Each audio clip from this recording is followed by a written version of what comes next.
Yo, yo, yo, what is up, guys? It's Cohen back here again tonight with another episode of After the Buzzer. The Milwaukee Bucks just defeated the Brooklyn Nets in one of the most disgusting but also incredible Game 7s we've seen in a while. This is just period one of the best basketball games I've seen in a very long time, maybe even ever in my time as an NBA fan. It had everything. Awful officiating, long replay reviews, way too much physicality, incredible shots, terrible performances, dumb decisions, weird coaching errors, literally everything. Everything went right and wrong in this game, and I loved every second that I was watching it. I am a neutral fan. I really don't have any investment in either team. There was no team I was pushing for specifically, and the whole time I was a nervous wreck. So Nets fans, Bucks fans, if you're watching this video, I don't know how the hell you did it, because I'm not looking forward to this aspect of when the Thunder return to contention, because every Thunder game in history that's been happening in the playoffs, especially like Game 7 of last year, I still haven't mentally recovered from the stress of that game. So I can't imagine how y'all are feeling right now, but you know what? If you're a Bucks fan, celebrate it. If you're a Nets fan, I'm sorry. Let's talk about the game. Like I said, there were some great performances in this game, specifically Giannis and Kevin Durant, but I think I want to talk about this in terms of the two teams. I want to focus on the Bucks and then the Nets. For the Bucks to win this game, they didn't really even outplay the Nets that much. They ended up winning by 4 points in overtime, 115 to 111, and it was really just on the back of their superstar. Giannis Antetokounmpo, who played 50 minutes because apparently before the game, someone told Mike Budenholzer, hey, you can play your stars more than 39 minutes a game, and he was like, oh, really? Cool. Wow, why don't play Giannis 50 minutes? And to Giannis's credit, he looked gassed for 20 of those 50 minutes at least. There was times where Giannis had his hands on his knees, on offense, just bro, I need a breather. And I don't blame him. He was everywhere in this game. Defense, offense, running up and down the court in transition, getting on the boards. He ended up with 40 points, 13 rebounds, and 5 assists. This is exactly what they needed from him. For a guy who has gotten a lot of crap for his playoff performances, despite being only 26 years old, I guess that's just what happens when you're an MVP, he's gotten a lot of crap for not showing up at times in playoff games. And tonight, when his team needed him most, he showed up. When his two-star teammates, Jrue Holiday and Chris Middleton, struggled terribly for the first half, 3/4 of this game, Giannis showed up the whole time. He was always performing, always balling out. Like I said, offense, defense, on the boards, playmaking, everything they needed him to do, he did it tonight, including hitting free throws. Giannis, for a little portion between his first and second air balls of the game, looked like Steph Curry at the free throw line. It was incredible. Part of me thinks it was because the Nets fans started chanting, from the start, they were doing the thing where they were counting every second that Giannis had the ball at the free throw line, alluding to his free throw violations he's gotten a couple times, and all the memes about him taking about 20,000 years to shoot the ball at the free throw line. I think I aged a couple years while he was there because he shot a lot at the free throw line in this game. But to his credit, it was almost like he timed out a rhythm. Every time the crowd got to 12 on their count, I say, because they were going 1, 2, 3, 4, 5, 6, 7, 8, 9, 10, like that. Every time they got to 12, Giannis shot the ball. And for a period, other than those two air balls, he was balling. He looked like Steph Curry out there hitting free throws. It was a swish every single time. It looked like good form. It was perfect. And that was what they needed from him. He's gotten a lot of flack for a lot of different things, and free throws are one of the biggest ones. And tonight, he hit them when his team needed him most. Giannis showed up. That was plain and simple why the Bucks won this game. In addition, Chris Middleton and Jrue Holiday, despite their huge struggles to start the game, really finished strong. Chris Middleton was the only guy on this team that played more than Giannis, and he played 52 minutes in this game.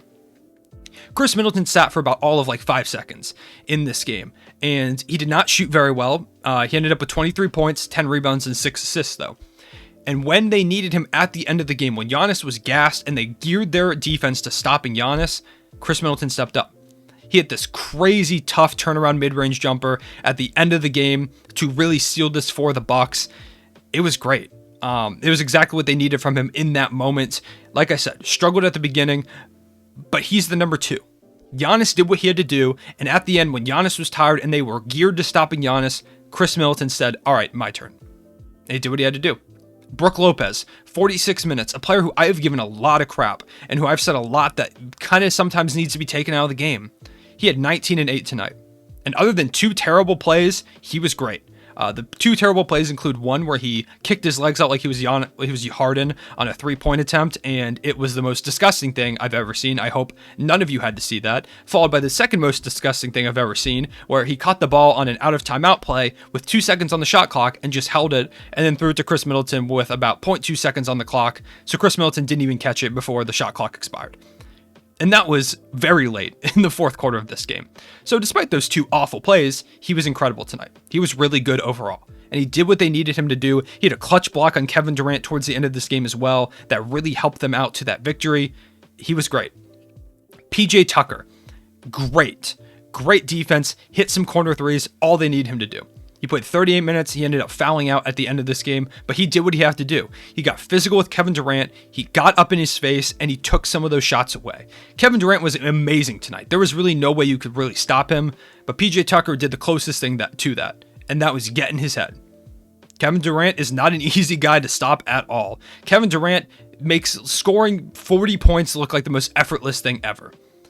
And yet, at the end of the day, it wasn't enough to give the Nets the win, and a lot of that has to go to PJ Tucker, that Kevin Durant didn't score 60. And finally, Jrue Holiday, who played 48 minutes, started this game 2 for 18. Or 2 for 17, I think it was. Maybe 2 for 18. He started awful, is what you need to know. Terrible. Every time he shot the ball, I literally yelled at my TV, Jrue Holiday, what are you doing? And then at the end of the game, he stuck with it. He hit a tough, or not a tough 3. I think it was a pretty open 3, but he hit a 3. And then he hit a tough mid-range pull-up type shot. And that was huge to shifting the momentum towards the Bucks and really helped them get to overtime. If he had not hit those 2 shots, I don't know if they make it to overtime. And in addition, at the end of the game, at the end of overtime, Kevin Durant has an opportunity in transition to shoot a 3 and win this game, or drive in and take a 2 and try tying this up and sending it to double overtime. And it's Jrue Holiday. PJ Tucker's out of the game. In transition, Jrue Holiday ends up on Kevin Durant, and he locked him up. Kevin Durant was gassed, and he ends up airballing a really tough shot, and I think he was just tired at the end of the day. But the reason he didn't get a better shot and he had to chuck up that prayer was Jrue Holiday's defense. Jrue Holiday had 5 fouls. And Kevin Durant is one of the best players in the league at drawing fouls and one of the greatest offensive players we've ever seen. And the reason the Milwaukee Bucks went out and got Jrue Holiday was because they could not get stops when they needed them in games in the past. And if you looked at the East, there were a lot of tough offensive players between Kyrie, Kevin Durant, especially in this series, etc. Eventually James Harden. When they got Jrue Holiday, though, even before James Harden came out East, there were a lot of guys they needed to stop. And they said, we need another guy. And they called on Jrue Holiday. They traded their whole future for him. And him stopping Kevin Durant on that one play might have been worth it. Because it's given the Bucks a chance. They need to win 8 more games to win a title, and it looks very attainable. I'm not saying it's a cakewalk at all. Whether the Sixers or the Hawks win, and whoever comes out of that Western Conference are not going to roll over easy. But the Bucks have given themselves a shot. And Jrue Holiday was the reason they have that shot. It's great. It's why you love basketball. Jrue Holiday played awful most of, if not the entire game. And at the end, he stepped up and got the stop they needed against one of the best players in the world. Can't write it even better than that. On the Brooklyn Nets side of the ball, I mentioned Kevin Durant multiple times, and that's because he was incredible. 53 minutes, every single minute in an overtime game. Coming off of an injury that a lot of times really hinders people's careers with an Achilles injury. This is his first full season. This is his first season since that Achilles injury. And tonight he played 53 minutes, had 48 points, the most ever in a Game 7 in NBA history, by the way. 9 rebounds, 6 assists. He was incredible. He needed people to step up alongside of him because he scored 48 of 111 points. Can't do much more than that. He missed that shot at the end. I guarantee you people are going to clown him for that shot, but dude was tired. 53 minutes is no joke, especially when you play. Kevin Durant spent all game getting hit. Sometimes they didn't even call it. He was getting really physically beat up on throughout this game. Sometimes it was just like plain basketball physicality, guys bumping into him, but every shot they made Kevin Durant, work for it, and that ended up really just tiring him out at the end of the day. I applaud him for playing every single minute. And I applaud Steve Nash for sticking with it and letting Kevin Durant play every single minute. He looked at KD, and KD was like, I'm playing this whole game. And he said, all right, go for it. And I think that was the right call. It didn't end up winning them the game, but it got them really damn close. And James Harden, a guy who is dealing with a hamstring injury and I know is not 100% healthy because he is not doing the typical stuff that we see James Harden do. Not even in terms of just missing shots, but in terms of not attacking the basket, not shooting as many tough threes. He had a step back three that banked that really should just have gone in. That was like the most Game 7 shot I've ever seen, the fact that went in. Go look it up if you didn't see it, but he had 22, 9, and 9. He was inefficient. He hit a lot from the free throw line. He did what he had to do, and he did the best he could. I know that hamstring isn't 100%. I know he's not fully healthy. I applaud him a lot for going out there, and you should too. For James Harden to go out there and play on that hurt hamstring and play 53 minutes to try and will his team alongside Kevin Durant to a win is really admirable. And I hope he takes this offseason now to rest up. I hope he doesn't play for the Olympics or anything. He needs to chill out and give himself an offseason to rest up so he can come back next season and be the Harden that we know. Blake Griffin at center. I said at the start of this series, I don't know if Blake Griffin at center is the full answer. And Blake Griffin played great. 17, 11, and 3. He ends up fouling out, but he played some great defense on not just Giannis, but everyone in this game. Giannis, Jrue Holiday towards the end of regulation had a look. He was trying to get to the basket before that disgusting Brook Lopez failure to look at the shot clock. Jrue Holiday drove to the basket before they had that opportunity, and Blake Griffin just stripped it out of his hands.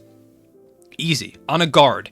He dropped back, he knew Jrue was going to attack, and he got his hands on the ball and forced them to take that timeout and get the ball to Brook Lopez, who ends up messing up the possession. Blake Griffin was great. He didn't look anything washed. He looked like a perfect player for this team going forward. I wouldn't be surprised if he hung around with them for a while and came back next season. Bruce Brown, who got a lot of flack earlier in this series for taking some dumb shots, 14, 6, and 2, and he was hustling every single play. He set more illegal screens than I could count, but he got away with them, so it doesn't really matter in the end of things. 52 minutes, 14 points. The only players that played off the bench for the Nets in this game were Jeff Green and Landry Shamet, and Landry Shamet played 7, and Jeff Green only played 13 minutes because Blake Griffin fouled out.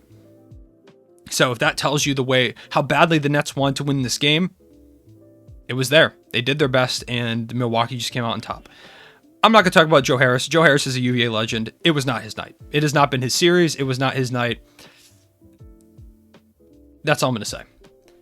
And so now, what happens next? The Brooklyn Nets, they've just got to get healthy, really. I don't think there's a lot they need to do in this offseason. They're definitely going to look to build their team up because even if they were healthy, in the end, they didn't win the championship. They don't care if they weren't healthy or not. I guarantee you they thought they should have won this series. And so they're definitely going to go back to the drawing board. They'll get Spencer Dinwiddie back, assuming they do end up keeping him.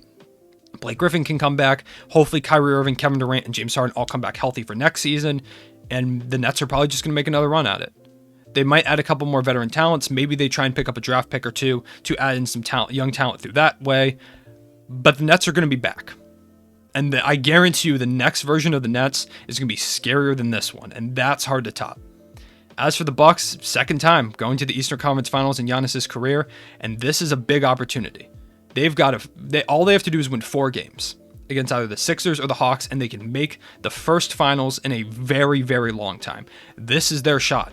The Nets are out of the way. The Nets are the team that everyone's been talking about this series for the Bucks and Nets. They've said these two teams are going to go at each other and beat each other up, and that's a big storyline going forward. Giannis and Chris Middleton just played hella minutes alongside Jrue Holiday in a Game 7. And whoever comes out of that Hawks-Sixers series is also going to have gone through hell, but maybe not this much. This is a physical, beat you up, beat you down, fight for it type of series. The other series it's physical, but it's not quite this. So can the Bucks overcome that physicality, come down from earth and say, we've got 4 more games to win to get to the finals, and then 4 games from there on? I think they have it in them. I wouldn't be surprised if this Bucks team won the finals. The Sixers or Hawks aren't just going to let them have it. Whoever comes out of the West isn't going to let them have it. But this Bucks team's really good.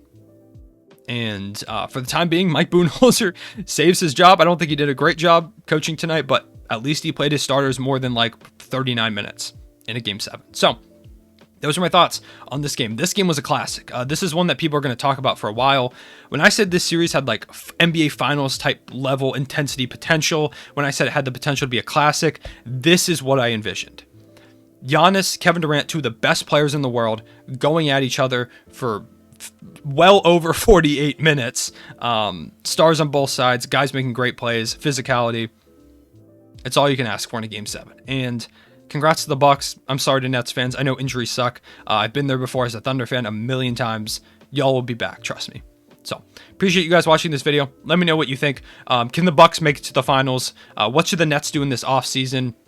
And who do you have coming out of the Sixers-Hawks series? I'm actually going to that game tomorrow. It's something kind of spontaneous that I decided to do with my brother, who's a Sixers fan, if you did not know.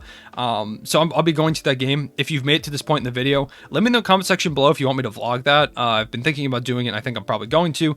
But if I know that you all will actually watch it and you guys actually want to see it, it'll like, you know, get me to work on it a little bit more. So let me know in the comment section below. If you made it this far, drop a Greek freak in the comment section below as well. I'll see you guys later. Rue, one, say it back.